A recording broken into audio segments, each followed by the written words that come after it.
Energy की जब हम बात करें तो एनर्जी आपको पता है बायोफ्यूल हमारे पास अल्टरनेट रिसोर्सेज है। एनर्जी का हमें मसला कब पड़ा पाकिस्तान में, जब हमारे पास गैस की शॉर्टेज हुई। जब गैस की शॉर्टेज हुई तो हमारे पास इंडस्ट्री में हमें रन करने के लिए बहुत सी हमने अल्टरनेट्स पे गए, कोयले पे शिफ्ट हुए, कोयले के बॉयलर लगाए लोगों ने। इसी तरीके से लकड़ी को, फिर कॉर्न को, फिर चावलों का जो ऊपर से निकलता है छिलका उसको, इस तरह के बहुत सी चीज़ों को बर्न करके एनर्जी प्रोड्यूस करने की कोशिश की गई। और इसमें कुछ लोगों को सक्सेस मिली, कुछ एनवायरमेंटल एस्पेक्ट आए, कुछ पोल्यूशन से रिलेटेड इश्यूज़ आए, कुछ कॉस्ट के इश्यूज़ आए। लेकिन वक़्तन-फ़वक़्तन मुशर्रफ दौर में ये काम शुरू हुआ था और आहिस्ता-आहिस्ता लोगों ने इसको कवर किया, क्योंकि इंडस्ट्री तो चलानी थी हर सूरत में। तो काफ़ी ज़्यादा अल्टरनेट्स पे गए लोग इस सिलसिले में। तो जब कुदरती तौर पे नेचुरल रिसोर्सेज़ की बात की जाए तो आप ये समझें कि 3 तरह की एनर्जी है जो हमारे पास अवेलेबल है, अल्लाह ताला ने हमारे लिए बनाई है। उसमें कोयला है, उसमें गैस है और पेट्रोलियम है। इन तीनों में एक फ़र्क क्या होता है? इन तीनों में क्या हम नई चीज़ देखते हैं? मतलब गैस क्यों बनती है? पेट्रोलियम क्यों बनता है? कोयला क्यों बनता है? और तीसरा इनमें डिफ़रेंस क्या होता है? जो मैंने जब जितना कुछ स्टडी किया है अपने नाक़स इल्म के मुताबिक, जो मुझे समझ आई उसमें ये है कि जो कोयला था, उसका जो रिसोर्स, ये तो आपको पता है कि काफ़ी साल पहले फॉसिल्स फ्यूल, हम इसको फॉसिल फ्यूल भी कहते हैं कि हम फॉसिल मतलब जानवर मर गए, उसके बाद दरख्त ज़मीन के नीचे दबते गए, ऊपर प्रेशर आया, उस प्रेशर की वजह से उनके अंदर चेंजेस आती रहीं, फर्मेंटेशन होती रही, मॉइस्चर और मिलता रहा उनको, उनकी पीएच और कंडीशन इस तरह की बनती गई कि वो कन्वर्ट होते गए अपने असल से। तो जो जानवरों से एनर्जी ज़्यादातर जो कन्वर्जन हुई है वो पेट्रोलियम की फॉर्म में हुई है, जितना को मैंने स्टडी किया। और जो वेजिटेबल बेस थे, दरख्त वगैरह, उनसे जो कन्वर्जन हुई है वो कोयले की हुई है। और एक जो मेजर डिफरेंस है कि कोयला अगर ज़मीन में एक जगह पे मौजूद है, तो उसने अपनी जगह चेंज नहीं करनी, वो उसी तरह नीचे ज़मीन पे, मतलब इसके भी मुख्तलिफ लेवल्स हैं। कुछ ज़मीन के करीब हैं, उसको हम सरफेस माइनिंग से निकालते हैं, सरफेस माइनिंग की टर्म है। कुछ डेप्थ में जाके हम माइनिंग करते हैं, तो माइनिंग करके हम इसको ज़मीन से निकालते हैं। तो ये रॉक्स में या जिस जगह पे ये होता है कोयला, वहाँ पर ये उसके साथ जुड़ा होता है। ये ज़मीन की मूवमेंट या ज़मीन के नीचे जो क्रस्ट की मूवमेंट होती है, उसकी वजह से ये मोस्टली अपनी जगह को चेंज नहीं करता, कोयला। एक तो ये डिफ़रेंस है। दूसरा डिफ़रेंस, पेट्रोलियम जो है, वो मूवेबल है, वो लिक्विड है, वो पोरस रॉक्स में से गुज़रता हुआ इवन एक जगह से दूसरी जगह भी शिफ्ट हो जाता है। आप ये समझ लें कि पाकिस्तान के नीचे जो ऑयल है, वो लाज़मी नहीं कि पाकिस्तान के नीचे ही रहे। वो शायद अफ़गानिस्तान की तरफ भी मूव कर सकता है और उधर ईरान की साइड पे भी उनका इधर आ सकता है। ये मूवेबल आइटम है। सेम जो तीसरी एनर्जी की फ़ॉर्म है वो गैस है। ये भी सर मोस्टली एक पेट्रोल। जी, चीज जी। की समझ नहीं आती है, जो ऑयल है ये समंदर के नीचे से क्यों निकलता है? ऑयल समंदर से के अलावा भी निकलता है, दूसरी जगह से भी निकलता है। ये सिर्फ़ और सिर्फ़ मैंने बताया कि ज़मीन के नीचे इसकी अगर आप लाइफ़ का अंदाज़ा करें, तो कोयले की जो लाइफ़ है वो 350 मिलियन ईयर्स है। अब इसी तरीके से जो बाकी है वो समंदर के नीचे आ गए, पानी का लेवल ऊपर होते गया। ये नहीं है कि वो उधर उसके नीचे समंदर, बेसिकली समंदर बाद में आ गया होगा ना। ज़मीन की अगर आप टोटल लाइफ़ की अंदाज़ा करें तो कार्बोनस कार्बोनिफरस जो कोल है जिसकी लाइफ़, ये मैंने आपके सामने लिखा, 350 मिलियन ईयर्स अगो है, ठीक है? इसी तरह से पेट्रोलियम भी पुराना इसी लाइफ़ साइकिल में है। ये अगर आप नीचे देखें, 100 से 400 मिलियन ईयर्स अगो ये कंडीशन थी। 100 मिलियन और टुडे, आप अगर आप देखें तो लेवल कितना ज़मीन का ऊपर जाता जा रहा है। ठीक है, जो आपका सवाल है वो ये देखें, वाटर आ गया ऊपर, उसके बाद हम उससे भी ऊपर चले गए। फिर भी इवन वाटर भी नीचे समटाइम चला गया। तो बाज़ जगह पर ऊपर और नीचे इस तरह से होता रहता है इसका शिफ्ट। हम अभी तो मैं आपको कोयला पढ़ा रहा हूँ, अगर टाइम मिला हमें तो मैं आपको पेट्रोलियम का भी थोड़ा सा बता दूंगा कि वो कैसे है एनर्जी। मैंने इसके ऊपर काफ़ी टाइम लगाया, इसको काफ़ी मेहनत से समझा, तैयार किया। मैंने खुद तो नहीं पढ़ा हुआ था, लेकिन मैंने लास्ट टाइम जो है यूनिवर्सिटी ऑफ लाहौर में ये कोयले का मैंने एक पूरा कोर्स अप्लाइड केमिस्ट्री में और एक कोयले का कोर्स पढ़ाया, तो जिसमें मेरे लिए ये नई चीज़ थी और काफ़ी इन्फॉर्मेटिव थी। मैंने कहा आप लोगों को भी थोड़ा सा उसमें ब्रीफ कर दूं। ये मेरे जो नोट्स हैं ये मैंने अभी सेटमेंट किए हैं, ये 45 पेज हैं और भी इसमें ऐड होने हैं। ये सारे आपने याद नहीं करने। मैंने जो कुछ एरियाज को रेड कर दिया है वो सिर्फ आपके नॉलेज के लिए, अगर आप उसको कभी स्टडी करना चाहें एग्जाम पॉइंट ऑफ व्यू से मैं आपको बता दूंगा आपने क्या याद करना है। ठीक है, समझाने के लिए मैं मटेरियल आपको ज़्यादा दे रहा हूँ। जी, सर ये सिलेबस में था? ये सिलेबस में इसको मैंने इंक्लूड किया है क्योंकि एक तो टॉपिक उसमें स्किप किया, ग्लिसरीन का स्किप किया, तो हम इतना कुछ चेंज कर सकते हैं। ये सिलेबस जो है ना ये लाहौर में बना हुआ है और उन्होंने जो बंदा एक्सपर्ट जिसको जो आता होता है वो उससे साथ, मैंने कहा वो जो ग्लिसरीन है वो इतना कुछ ज़्यादा इंपॉर्टेंट टॉपिक नहीं है कि उस पर मैंने मतलब आपका सिलेबस बढ़ा नहीं रहा, मैंने उस ग्लिसरीन की जगह पे आपका ये इंक्लूड कर दिया। ठीक है, उसमें मुझे ज़्यादा टाइम नहीं लगाऊंगा और ये भी मैंने मटेरियल इसका ज़्यादा नहीं करना, सिर्फ आपको समझाना है क्योंकि मेरे हिसाब से ये ज़रूरी था कि आपको ये भी चीज़ों का पता हो। ठीक है, परेशान नहीं होना कि सिलेबस बढ़ गया। सिलेबस अपने ठीक हाथ है में होता सर। है, यूनिवर्सिटी में सिलेबस खुद ही बनाना होता है। ये आपको एचईसी की एक गाइडलाइन होती है और हम अप्लाइड के टॉपिक्स हैं और इंडस्ट्रियल केमिस्ट्री के टॉपिक्स हैं, वो हमने अपने सारे कोर्सेज में इसको डिवाइड करना है। कुछ इधर डाल लिए, ये अभी नहीं तो आगे डालेंगे। जैसे मैंने लास्ट टाइम बताया था कि टेक्सटाइल भी मैंने पढ़ानी थी, मैंने कहा चलो आगे हम इंडस्ट्रियल केमिस्ट्री के कोर्स जो आपने पढ़ने आप चुके सारी केमिस्ट्री के, आपने सारी चीज़ें पढ़नी। अब नहीं पढ़ेंगे तो बाद में पढ़ेंगे। एचईसी के उधर है कि इस चीज़ को पढ़ाया जाता है। ठीक है, लेकिन बाज़ बाज़ यूनिवर्सिटी में 7वें सेमेस्टर में जाके पढ़ाया जाता है, बाज़ यूनिवर्सिटी में 5वें में पढ़ाया जाता है, तो ये आगे पीछे हो जाता है, लेकिन पढ़ना तो पड़ता ही है।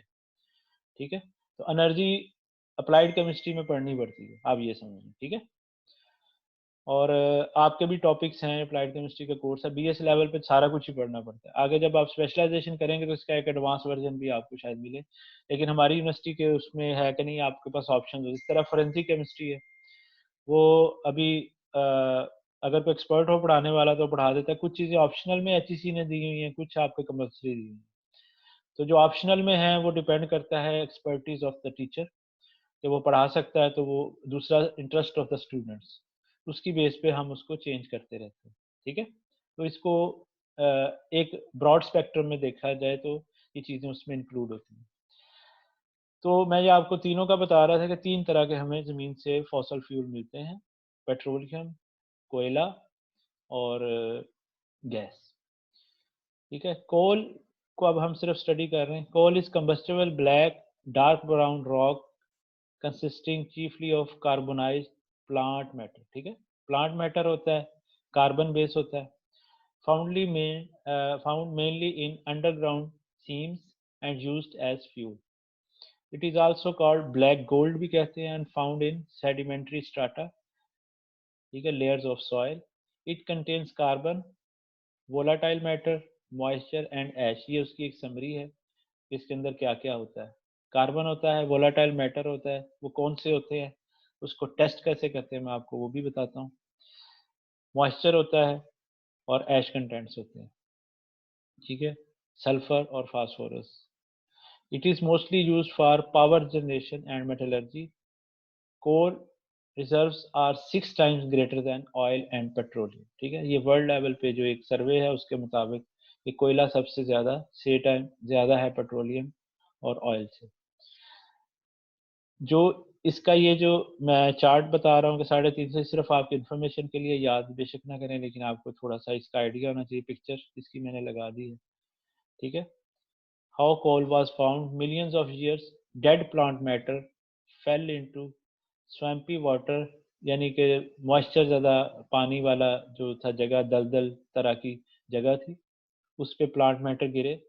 A thick layer of dead plants lay decaying at the bottom of the swamp. Over time, the surface climate of the earth change, and more water and dirt washed in, halting the decay process, forming peat.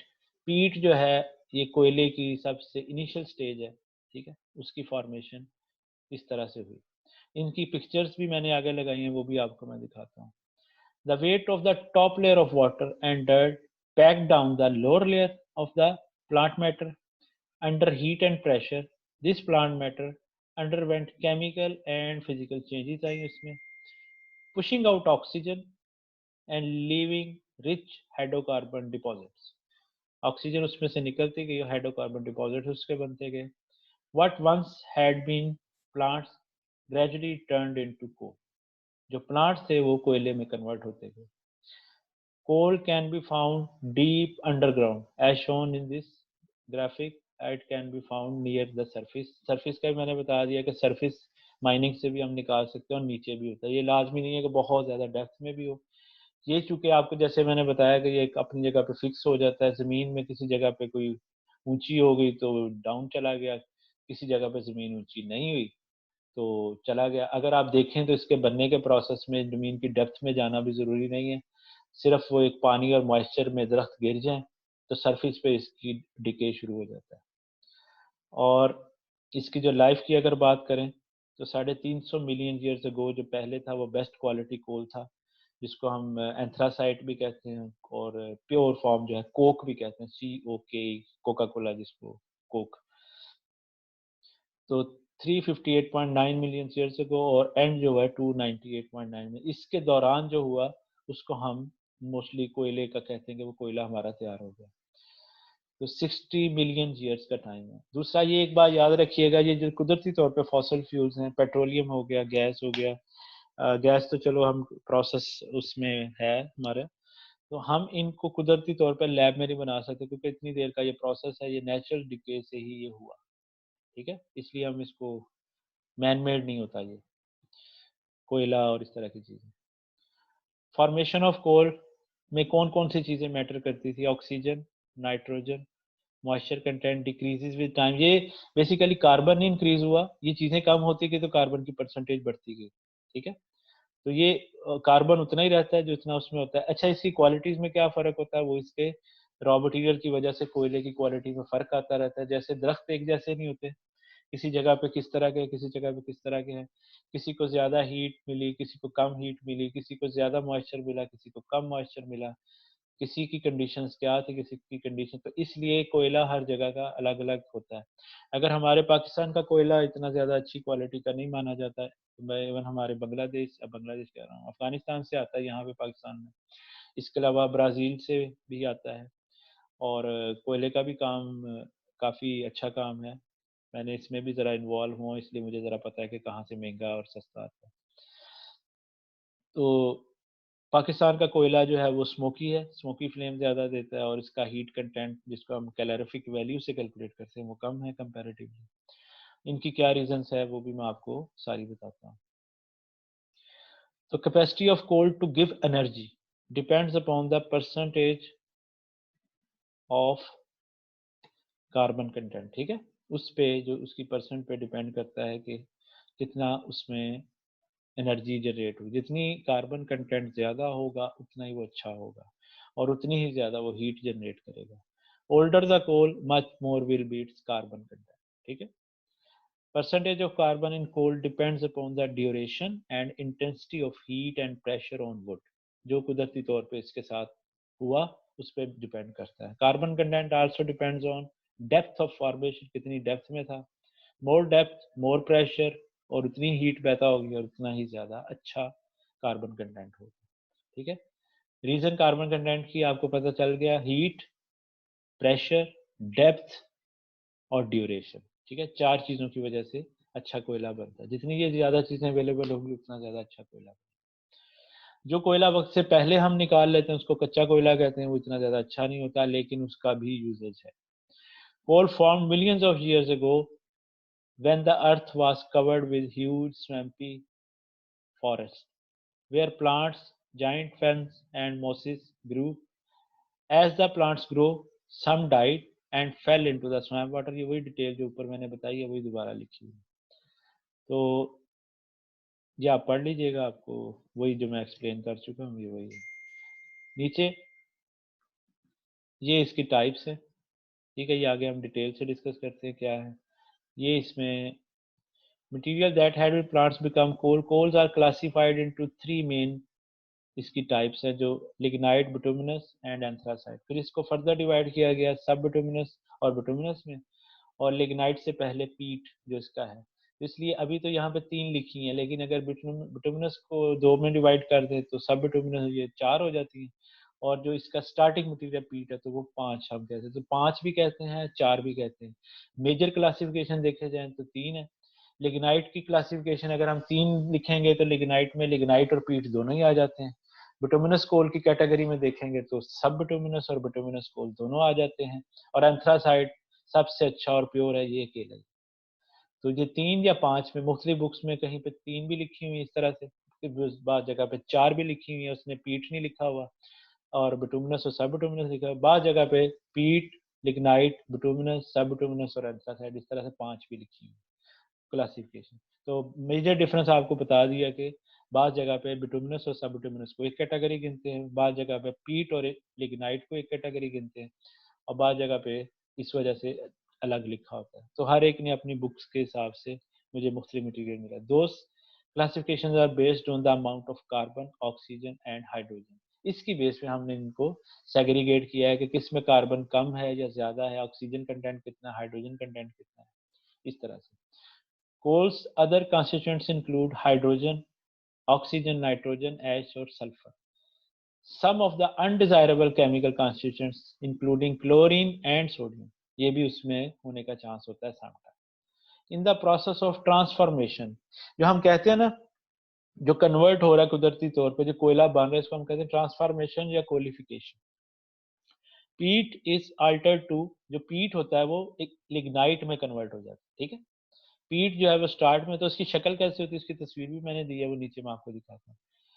फिर lignite जो है वो सब bituminous में convert हो जाता है, सब बिटुमिनस कोल जो है वो बिटुमिनस कोल में, और फाइनली बिटुमिनस कोल जो है वो एंथ्रासाइट में। ये उसकी मुख्तलिफ स्टेज हैं। अगर ज्यादा टाइम गुजरता जाएगा तो वो पीट से एंथ्रासाइट का सफर तय कर लेगा, ठीक है। ये एक पूरी चेन है इनकी, 5 स्टेजेस। पीट से लिग्नाइट, लिग्नाइट से सब बिटुमिनस, सब बिटुमिनस से बिटुमिनस, और फिर बिटुमिनस से एंथ्रासाइट। ये 5 उसके क्वालिटी है। ये पिक्चर में आपको ज्यादा क्लियर। पीट आप देखें तो ग्रीनरी तो नहीं, खैर उसमें बचती, उसमें ब्राउन सा हो जाता है, लेकिन आई मीन स्टार्ट है उसका। उसके बाद उसको हीट प्रेशर मिलता गया तो लिग्नाइट में, और फिर आगे बिटुमिनस, सब बिटुमिनस और एंथ्रासाइट में कन्वर्ट होता गया। तो टाइप्स ऑफ कोल में ये मैंने उसको इस तरह से 5 में ही लिखा है ताकि आपको सेग्रीगेशन वाइज आपको पता चल जाए। तो पीट के अंदर प्लांट डेब्रिस और अनप्रिपेयर्ड कोल होता है, ठीक है। प्लांट के टुकड़े और इस तरह की चीजें, तिनके वगैरह होते हैं। लेकिन नाइट में इनके आगे प्रॉपर्टीज भी मैं आपको लिखी हुई हैं। ये थोड़ा सा ब्राउनिश हो जाता है। It consist of lowest rank of coal due to relatively low heat content, ठीक है। इसमें 25 से 40% कार्बन होता है। जो याद रखने वाली बातें हैं वो ये है। अच्छा, ये एक बार याद रखिएगा, 25 से 40% है, बाज़ बुक्स में 35 से 45% भी लिखा मिलेगा आपको, बाज़ जगह पे 35% तक भी लिखा मिलेगा। तो इतनी को वेरिएशन एक्सेप्टेबल है। अगर आप कहीं पे कहेंगे जी 20 से 40 है, 25 से 45 है, तो इट्स ओके, कोई मतलब ये नहीं है कि 40 का आपने 45 लिख दिया या 35 लिख दिया तो गलत होगा। ये मुख्तलिफ लोगों की assumptions है, बाज़ इसको किस कैटेगरी में गिनते हैं। अब ये समझ लें जैसे जैसे कार्बन कंटेंट बढ़ता जाएगा तो इनकी बाउंड्री तो ऐसा फिक्स नहीं की हुई, लेकिन इसको अलग कैटेगरी में फिर हम कंसिडर करके, क्योंकि प्रॉपर्टी थोड़ी सी चेंज हो जाती है। It has high amount of water, इसमें मॉइस्चर भी ज्यादा होता है, कार्बन कंटेंट भी कम होता है। अब देखें फर्क क्या है बाकी टाइप्स में, यहाँ से फर्क पड़ता है कार्बन कंटेंट का, मॉइस्चर का। इट डिसइंटीग्रेट, टूट जाता है when it is expose to air, ठीक है। Hence, storage and shifting to the other place is quite challenging. अगर हम इसको जमीन से निकालते हैं तो दूसरी जगह शिफ्ट करना, इसको तोड़ना, इसको डालना ट्रक में और ले जाना, ये थोड़ा सा चैलेंजिंग और मुश्किल काम होता है। स्टोरेज भी इसकी मुश्किल होती है। सब बिटुमिनस, अब यहाँ पर देखें तो 25 से 45% लिखा हुआ है, और ये समटाइम इधर भी लिखा होता है। तो जिन्होंने यहाँ पर 45 लिखा होगा वो यहाँ पर 50 लिख देंगे, थोड़ा सा अपग्रेड कर देंगे। ठीक है। 25 से 45% का कोयला होता है और इसमें 10 से 25% वाटर कंटेंट होता है। ठीक है। इट्स मेजर यूजेज, हम इसको कहाँ यूज करते हैं? स्टीम पावर जनरेशन में और इंडस्ट्रीज में।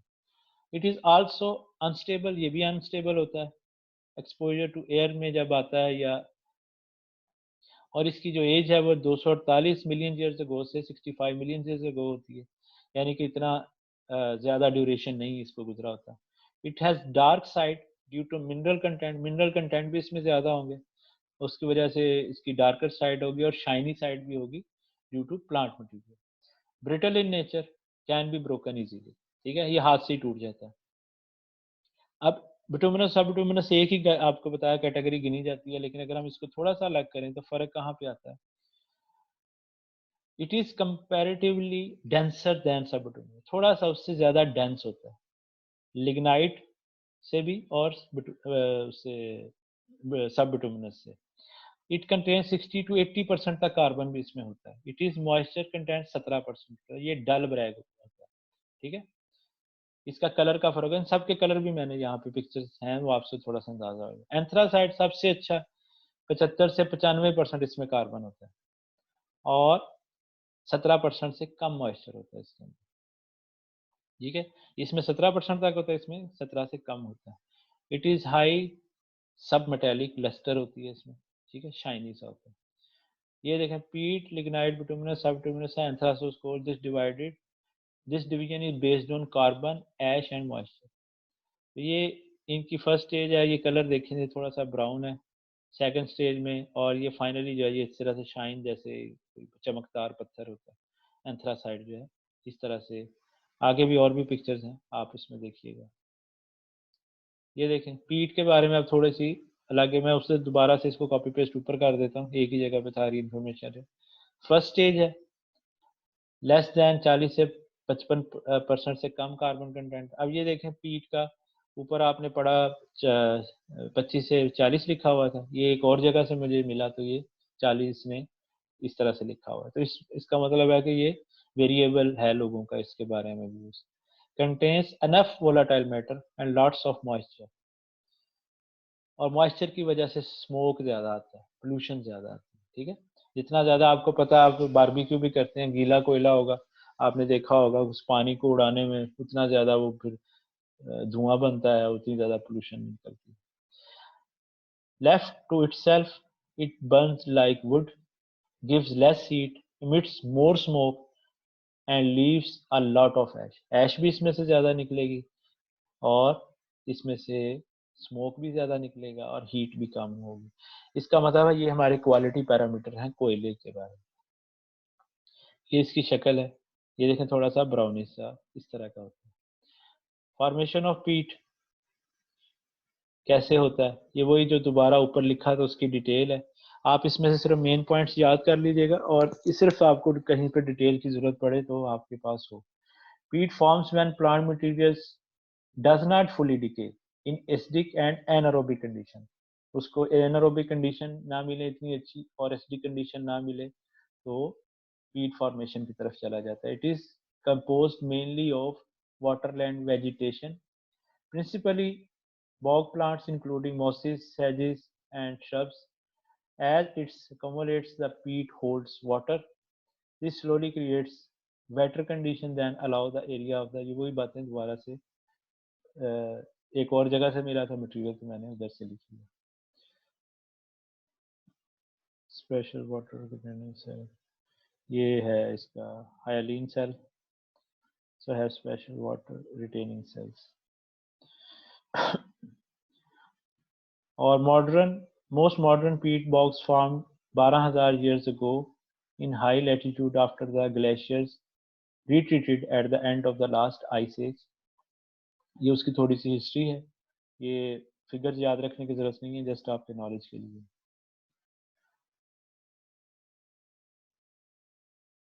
इसमें कौन से मटेरियल होते हैं? सर जी जी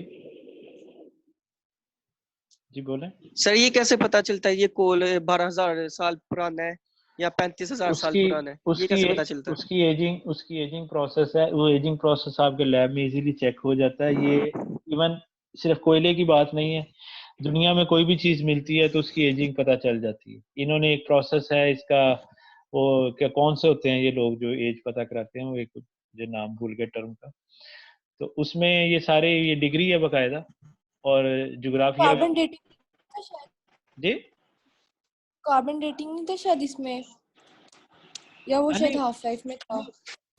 नहीं, काफी सारी चीजें हैं, मतलब ये मैं उसकी एक अलग से है डिटेल। ये सारे लोग जो जमीन से जो पुरानी चीजें निकलती हैं उसका वो मुझे अच्छा खासा वो टर्म भी याद नहीं, जियोलॉजिस्ट नहीं होते वो और मेरे देन से नाम निकल गया।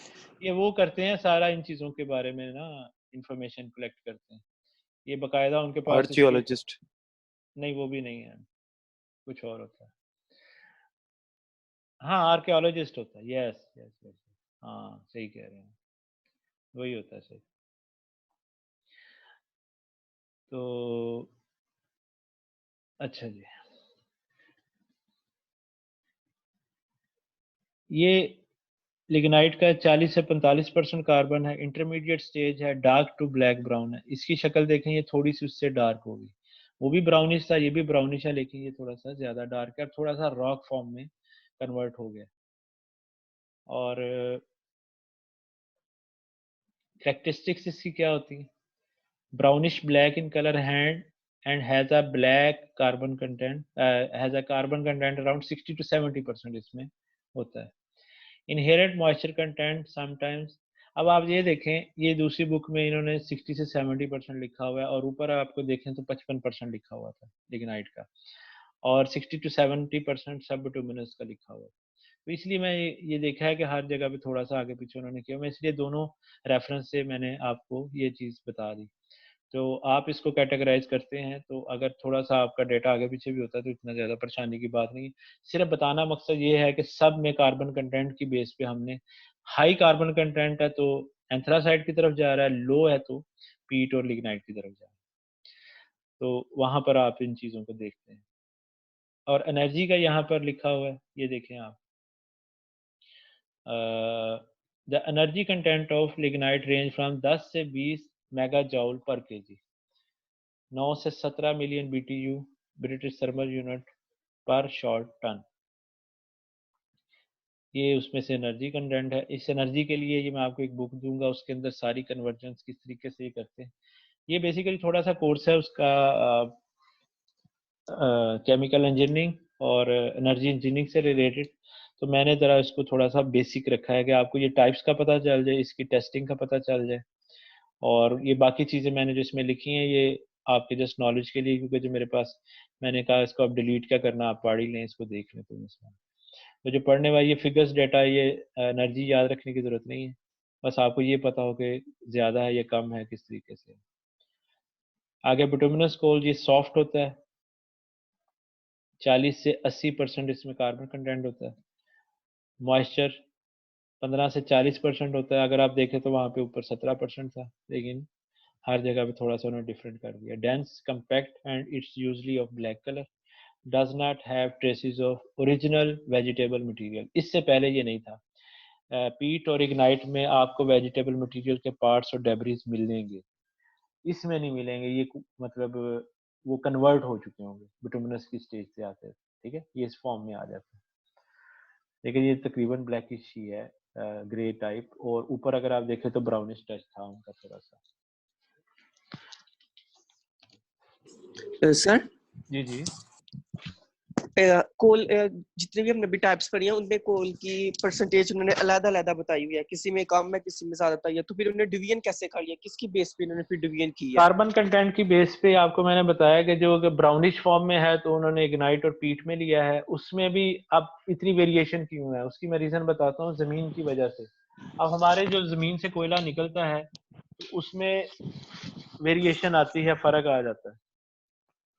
किसी जगह पे कार्बन कंटेंट ज्यादा है, अब एक जगह पे कन्वर्ट नहीं हुआ इतना, लेकिन कार्बन कंटेंट उसमें ज्यादा है। एक जगह पे कन्वर्ट भी ज्यादा हो गया लेकिन कार्बन कंटेंट कम है। तो ये चूंकि हमारी जमीन में कुदरती तौर पे इतनी वेरिएशन है, इस वजह से हम यहाँ पर भी इस वेरिएशन को ऑब्जर्व सर करते उनके हैं। प्रेशर और बॉइलिंग पॉइंट की वजह से भी इनको किया हुआ है। हाँ जी, प्रेशर अगर हाई प्रेशर है तो उतनी ज्यादा कार्बन कंटेंट है। मैं भी बता रहा हूँ कि कंडीशंस क्या है, टाइम, टेम्परेचर, पीएच और डेप्थ, और ये सारी चीजें इस पे मैटर कर रही होती है ना, तो इसलिए इसमें इतनी अच्छा ज्यादा वेरिएशन है। इन्होंने जो मैं आपको सवाल का अब आप जवाब देता हूँ, जो इन्होंने इसको कन्वर्ट किया ना इसकी शक्ल की बेस पे और इसके कार्बन कंटेंट की बेस पे और मॉइस्चर की बेस पे, ये जो हम प्रॉपर्टीज पढ़ रहे हैं ना इसकी बेस पे हमने इसको सेग्रीगेट किया है। और मेजरली आपको बताया कि 3 को ही लेते हैं, एक ब्राउनिश कोल, एक दरमियाना सा कोल और एक आपका फाइन शाइनी लस्टर कोल, ठीक है। बाकी इसके अंदर फर्दर सेग्रीगेशन की गई है कि बिटुमिनस और सब बिटुमिनस आपस में जुड़े होते हैं और लेयर्स का फर्क होता है इनमें। आगे मैं आपको लेयर्स भी बताता हूँ ना कि लेयर्स किस तरीके से इसकी बनी हुई है। Okay sir. ठीक है। Calorific value is very high due to high portion of carbon and low moisture used in production of coke and gas. ये कोक जो है हाई क्वालिटी कोल में भी, मतलब ये इसका फर्दर जो है इसने अब आके कोक में कन्वर्ट हो जाना और गैसियस फॉर्म में भी चला जाता है। Bituminous coal is an organic sedimentary rock formed by diagenetic and submetamorphic compression of peat bog material. Its primary constituents are marshal, ये सारी सिर्फ उसकी टाइप्स लिखी हैं, नाम याद करने की जरूरत नहीं है। बिटुमिनस कोल 60 से 80%, ये परसेंटेज इसकी वैल्यू, इसके अंदर कार्बन कितना है, दूसरा सल्फर कितना, नाइट्रोजन, हाइड्रोजन, ऑक्सीजन, ये सारी चीजें ये देखने वाली हैं, ठीक है, जो हमारे केमिस्ट्री पॉइंट ऑफ व्यू से इम्पोर्टेंट है। बाकी ये चूंकि इसमें जियोलॉजी की भी बातें हैं, इसमें उसकी भी बातें हैं, इंजीनियरिंग की भी, मेटलर्जी की भी, तो हमने सारी चीजें नहीं पढ़नी ना ही इसकी। अगर मैं बुक आपको दूंगा बहुत मुश्किल है, और लेकिन वो है सारी डिटेल में। अब ये देखें बिटुमिनस और सब बिटुमिनस में ये थोड़ा सा कलर का फर्क आ गया। Is a coal whose properties range from those of lignite to those of bituminous coal and are usually primarily as fuel for steam electric power generation में यूज होता है। और may be dull dark brown, soft and crumbly at the lower end of the range, bright jet black hard भी होता है। 15 से 30% इसमें moisture, are non coking, undergo little swelling upon heating, ठीक है। और ये इसके यूनिट्स वगैरह लिखे हैं एनर्जी के।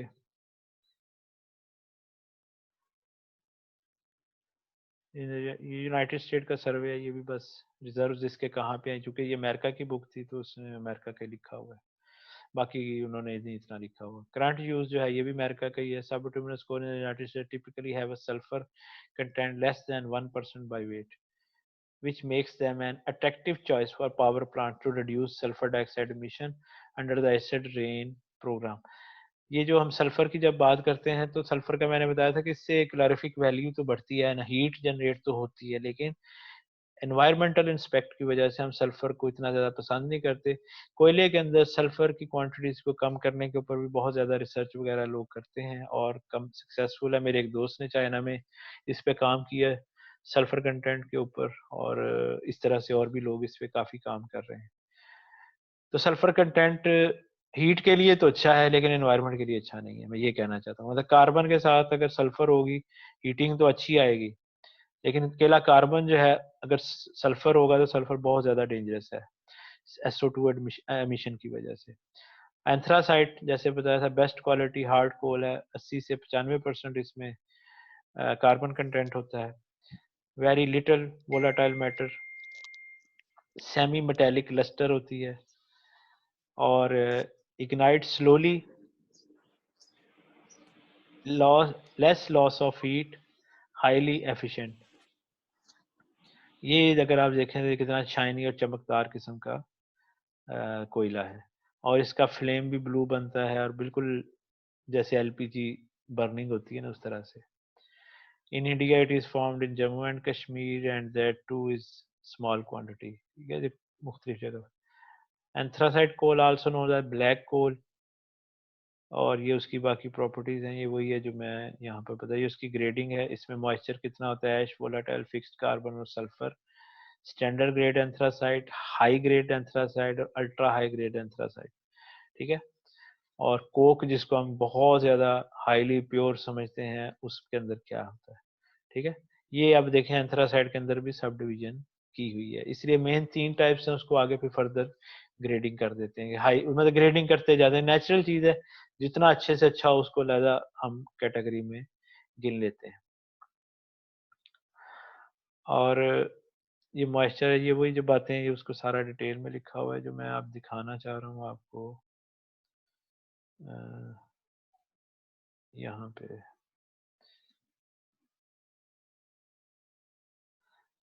ये है जी, इसके अंदर वोलाटाइल मैटर कौन से होते हैं। Volatile matter in coal refers to the components of coal. Moisture के अलावा जो चीजें हैं वो हम देखते हैं कि वो volatile matter which are liberated, और ये मोस्टली टॉक्सिक गैसेस होती हैं at high temperature in the absence of air. इसको हम चेक कैसे करते हैं, टेस्ट कैसे करते हैं, वो भी आगे लिखा हुआ है। This is usually a mixture of short and long chain hydrocarbons, aromatic hydrocarbon and some sulfur. Volatile matter also evaluates the adsorption application of an activated carbon. The volatile matter of coal is determined under rigidly controlled standard.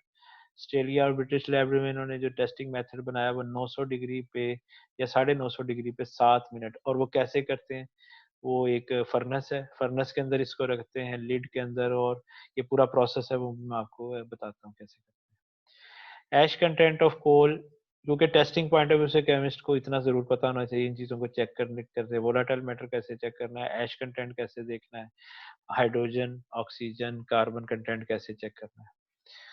तो मेरा ख्याल है हम इसको फिर next पे रख लेते हैं, अभी जो है वो इतना ही आप बर्दाश्त कर लें। 3 घंटे ओवरलोडेड हो जाता है ना बच्चा।